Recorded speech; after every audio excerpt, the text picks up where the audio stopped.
á, đi làm việc nó nhiều kinh nghiệm. Đây là tha. Đây là cái thịt dữ đó. Rán rán phút trên đây đấy, là còn không đấy, là mùi ngon. Nhưng mà khi nó bị đuối là một bình thường đấy, cho một lát cái thời gian tháng cái bình giờ lấy sao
chạy làm chuyện đó gì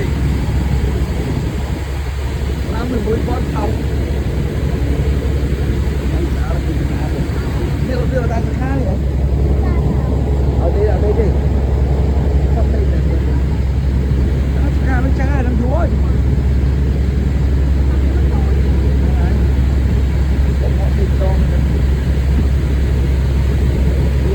nhà mình lừa thì mình mưa đây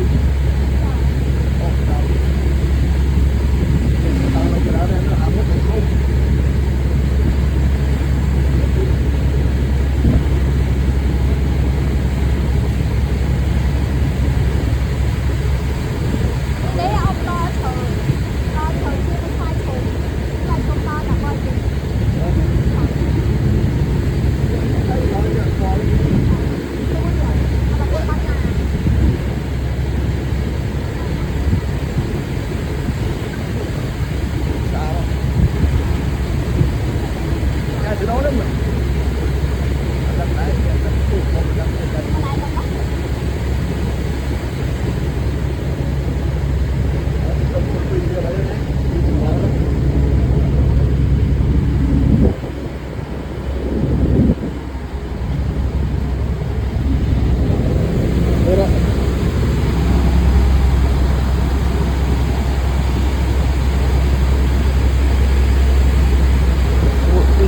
để không bỏ lỡ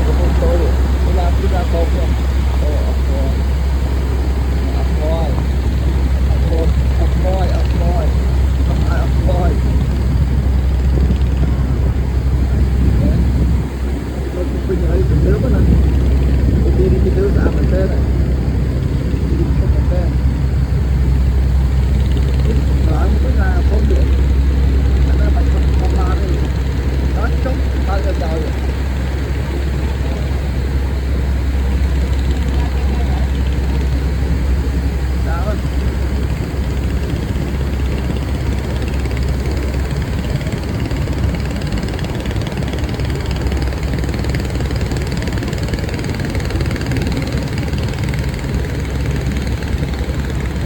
hấp dẫn.